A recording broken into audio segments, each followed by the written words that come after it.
ඒ නිසා ඔබ බොහොම උජාරුවට පින්වතුනි කොන්දත් කෙලින් තියාගෙන මම නම් බොහොම වැදගත් මිනිස්සෙක් සමාජයේ ජීවත් වෙන කියලා කිව්වට මොකෝ සමාජය ඔය කතාව ඔබෙන් විශ්වාස කරන්නේ නැහැ. ඒක හොඳයි ඔබට.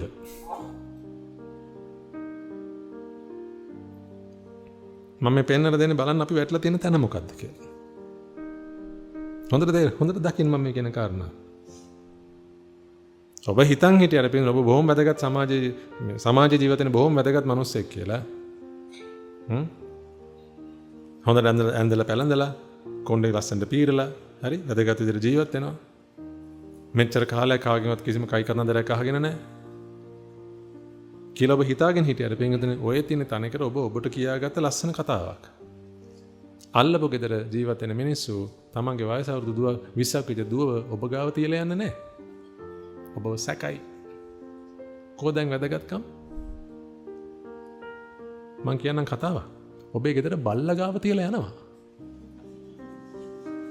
ඒ කියන්නේ ඔබ ගෙදරින් යනකොට බල්ලට කැම ටිකක් දාන්න.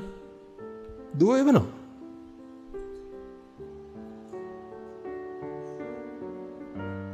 ඔබට කන්න ටිකක් දීලා යන්න. එවන්නේ. වැදගත්ද?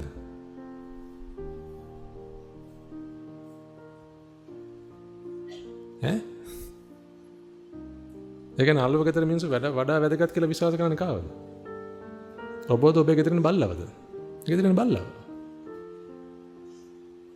දැන් මං අහන්නේ මොකද්ද ඔබ ලබාගත වැදගත්කම මේ සමාජයට ඇවිල්ලා?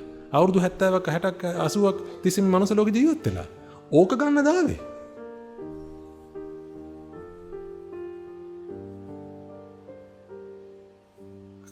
Come on. කොබේ ඩිග්නිටි එක.